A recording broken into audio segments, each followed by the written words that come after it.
Hello there folks, and welcome back to another video. In this one, we're going to be trying it. It's been a bit crazy in the world of Warhammer Age of Sigmar over the last day or so. So last night there was a big sort of rumour drop that happened from Bull over on the TGA forums. You can see that I've got these here, which is the Grand Alliance community. There are pages and pages and pages of people reacting to this and all sorts of different things. Rob, the obvious Wargamer, has also done a video on this. Valruk's done a video on it as well. So I thought I'd throw my 2 cents in at the same time too, and just talk a little bit about this and sort of what I think about it all as well. So thankfully, a member of the forum, so EDMC78, thank you for this, has condensed all of the various rumours that have popped up over the last little while. So we'll just read through this and have a look at it. So there were some discussions in this rumour thread that were basically saying that Warhammer Age of Sigmar is going to be getting something of a soft reboot, almost like an end times for Warhammer Age of Sigmar that sort of condenses a lot of what we've had previously and plays around with the setting and does some big major changes and that kind of thing. It's been sort of stated to be called The Last World, which is obviously a kind of a play on the old world and all that kind of thing. It may tie into some other stuff like that. We'll have to wait and see. But essentially, it's like an end times for Warhammer Age of Sigmar that kind of resets a bunch of stuff. I'll get into why I don't think this is really going to happen later, but we'll find out. I should preface this by saying, and I know a lot of people have also said the same thing, take literally everything here with a pinch of salt. It could be just an absolute bunch of hokum that has been spaffed out onto the internet, and it could have no real tangible effects on what's happening with Warhammer Age of Sigmar in the future anyway. People like Rob, the Honest Wargamer, have already said that there are a few things that they think are going to happen, which we'll get to later, but it also feels like it's just a bit random and weird for this to be happening for a game world that, you know, has been reasonably well set up over the last 10 years or so now. But anyway, so the core premise is there's going to be a collapse of the realms. So the 8 mortal realms that we know them, so the various spheres, so Akshi and Gur and all that kind of thing, are going to be collapsed and put together into a single planet. And so this is to sort of break away from the idea of them being separate realms. They'll all be on one world. It'll be easier for them to map it, I suppose, as well. It's going to also be named The Last World, which is something we just talked about as well. And there will be less of a high fantasy, power metal, kind of like 80s, mega infinite space, badass vibe to things. And it will instead be more grounded and more grimdark, which will put it in line with more like the original Warhammer Fantasy Battles, and of course the old world. Which again, I'll talk about in a little bit. I'm not massively sure on for that. But anyway, this also then flows into some narrative stuff as well, so you can read along with me here. The death of Sigmar. So Sigmar himself is going to be killed by Archaon as Archaon breaches Azir, which is the realm of heaven, which Sigmar barricaded himself in during the Age of Chaos, and then sent forth his Stormcast Eternals from to reconquer the realms. The idea is that he's essentially going to be dead. He will be killed off by Archaon in that regard. And this leads to the rise of chaos. So Archaon the Skaven will become the winners of everything. The Great Horde Rat is fully accepted as the 5th Chaos God. And the Pantheon stands eternal, alongside the freeing of Slaanesh properly, breaking from his chains and reunited with the other Chaos Gods. When it comes to other gods, they have talked about the fact that a lot of folks like Alariel and that kind of thing, nobody really knows what's going to happen to them, probably going to be just killed off and removed. But then you've also got the likes of Nagash returning as a primary antagonist, even though he's been sort of blasted to the winds and he's sort of reforming himself at the moment after his fight with Teclis. So when it comes to factions and models, as I said, it's going to be, according to the rumours, and again, take everything with a pinch of salt, a lot more grounded. So you'll have human factions that are very similar to what we've seen previously. So the cities of Sigmar are going to be sort of just split across 2 lines. You'll have those that still worship the effectively dead Sigmar, and then you also have the worshippers of Tal, which, if people remember, is a god from the old world. Tal is like the god of beasts and that kind of thing. There's also this thing of like beastmen returning, which I think is nonsense. And then there's also this thing of like no models are going to be squatted and removed, because this also came from another leaker by the name of Cur6, who said that the lore will change and the setting will change, but the rules and everything, but the rules and models are expected to stay the same in terms of the way that they work and that kind of stuff, which again seems very odd. So Boole has sort of been the one sort of responsible for this, or a collection of folks under the username of Boole. But also, as I said, folks like Whitefang, who is another leaker of previous stuff, and has been sort of right in the past with a lot of selections for different things, has sort of liked different stuff and that kind of stuff to kind of like back things up, mostly around the idea of the setting changing, but for people not to worry, which I think is an interesting one. And obviously I've talked about Rob, the Obvious Wargamer, has also talked about this as well, and he's done a video which I'll link down below because he goes into a little bit more detail from his thoughts and that kind of stuff as well, so make sure to go and check that out. And then of course this has meant that everyone is just doing the Doom posting. So I mean, this thread has exploded. I think I got back to page 8508 from all of these pages that are just people talking about it and going back and forth about it. It'll be really fascinating to see why they're doing this. One of the reasons that's come up about it is that the Mortal Realms and Warhammer Age of Sigmar as a whole is too hard to get your head around. And I would say that was definitely the case when Warhammer Age of Sigmar initially released. Like, I mean, this is just an example of the realms themselves and sort of where they're placed amongst everything. So when it first came out, everyone was like, oh, there's different realms and all this kind of thing, and you know, you can go there and it's very different. It's a realm of fire, it's a realm of death, or it's a realm of shadow, a realm of metal, blah blah blah blah. And a lot of people were presented with that idea and then nothing to kind of ground that. And I can understand why during the initial first edition of the game, and to a degree some of the second edition of the game, that was kind of a bit floaty and weird, and people couldn't really grasp it tangibly, yeah, sort of what they were diving into with the game and sort of grasping that. But I think over the course of the rest of second edition, third edition, fourth edition, the folks at Games Workshop who were behind the lore and the setting have really done a lot to kind of build up what the background and the world of Warhammer Age of Sigmar actually is. And I don't think this is any less hard to get your head around than a galaxy map in Warhammer 40,000.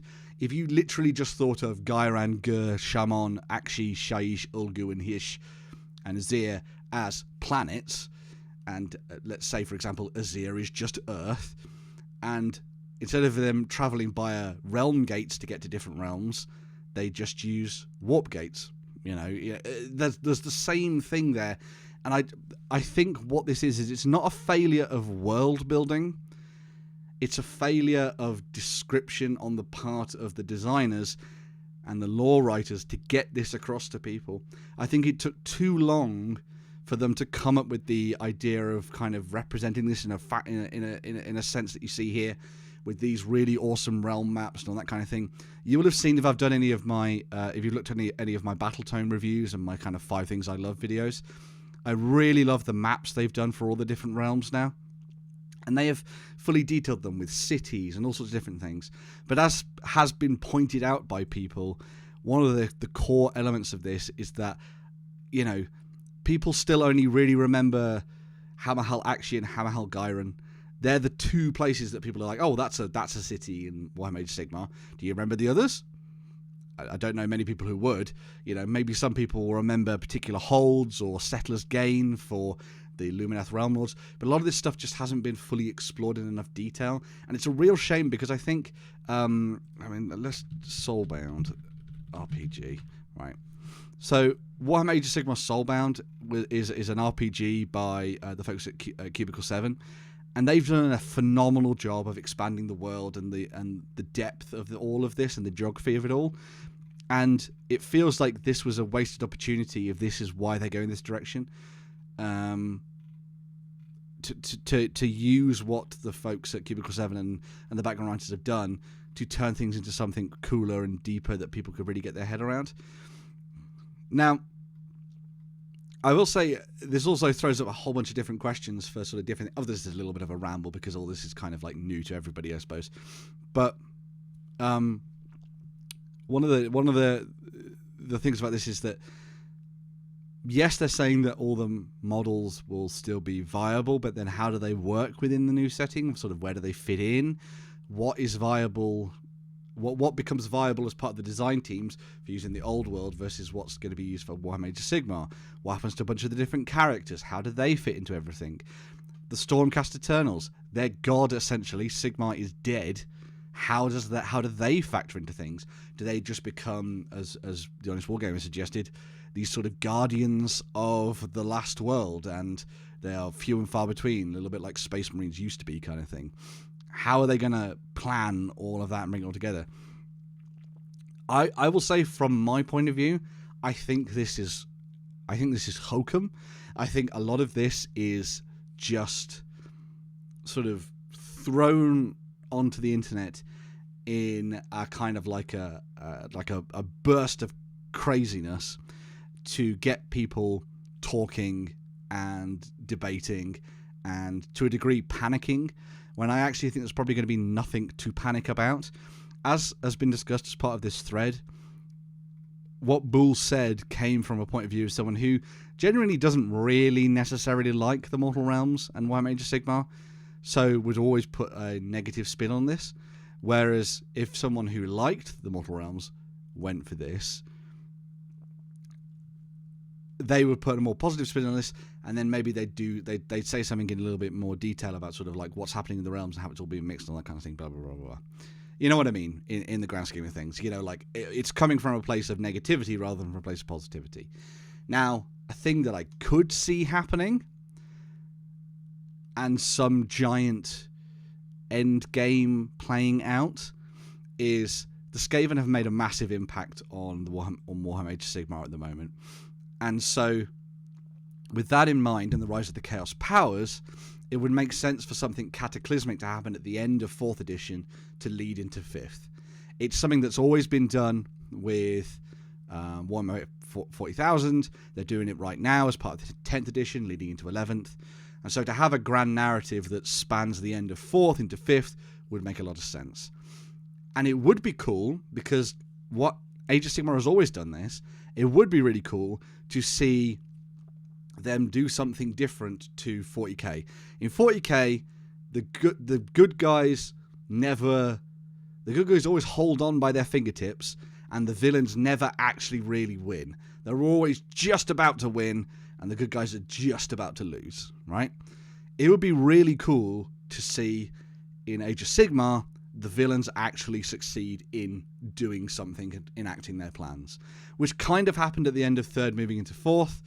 With the Vermin Doom, the Skaven enacted their plans and have ravaged across Axii in all the various realms, right? And that's had a huge impact on the story and the narrative. So I could see Games Workshop and the lore writers and the rules writers playing around with the concept that Sigmar dies. One of the big parts of 4th edition was that Sigmar had lied, and that he hadn't told the Stormcast Eternals about the effectiveness of of being reborn in the storm, and they would lose their memories and their personalities and eventually go off the deep end, right? And so it would kind of make sense for Sigmar to die. Sigmar dies in some kind of massive climactic battle. He gets a really cool miniature that someone can paint up and have some fun with to bring around this end times of 4th edition. And then he's gone from the setting, and then the Stormcast Eternals have to try and deal with that. But I think it would be an absolute waste of the ingenuity and the artistry and everything else that has gone into creating the realms to then just bin it and sort of smush it all together as one world. I think it feels short-sighted and odd, and means that it just becomes another fantasy world without the kind of uniqueness that Warhammer Age of Sigmar has. I'm sure some people would disagree and they think everything should be condensed and all that kind of thing. That's perfectly fine, of course. But yeah, that's just my thoughts on this at the moment. I mean, obviously, none of this is in any way substantiated. Games Workshop has said nothing to this degree about what's happening with the future of Warhammer Age of Sigmar. We have Adepticon literally tomorrow, where they're going to be showing off more stuff for 4th edition, and obviously I'll be talking about that in more detail. But I think, in the grand scheme of things, take all of this as with a pinch of salt. Remember that 4th edition is still going on. There is no reason to stop buying or painting your armies. Don't panic. I think, if anything, we are making more of a mountain out of a molehill of this than the original leaks would suggest. So, take this as it is, as a rumour, with a big old pinch of salt, and instead look forward to Adepticon, because there'll be new stuff, new models, more fun, more lore, and all that kind of good stuff. I'll be talking about all the stuff for Warhammer Age of Sigmar and Middle-earth and Warhammer Underworlds in different videos, so keep an eye out for that. But yeah, let me know what you think down below. Do you think that the realms are too hard to get your head around? Do you think the lore is too airy-fairy for people to get their head around as well? How would you approach this? What do you think is actually going to happen? Throw your comments down below. Obviously, be respectful of each other as well. Some people will like Age of Sigmar, some people won't. Just be nice to each other, because that's how community is awesome.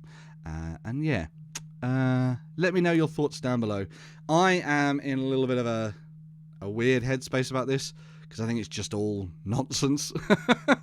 But with maybe a little kernel of truth in there with Sigmar and that kind of thing, as I was just saying. But yeah, let me know your thoughts down below. Make sure to do all that fun stuff, like, share, subscribe, everything like that. And I'll be back with more videos later in the week. So yeah, bye folks. Bye for now.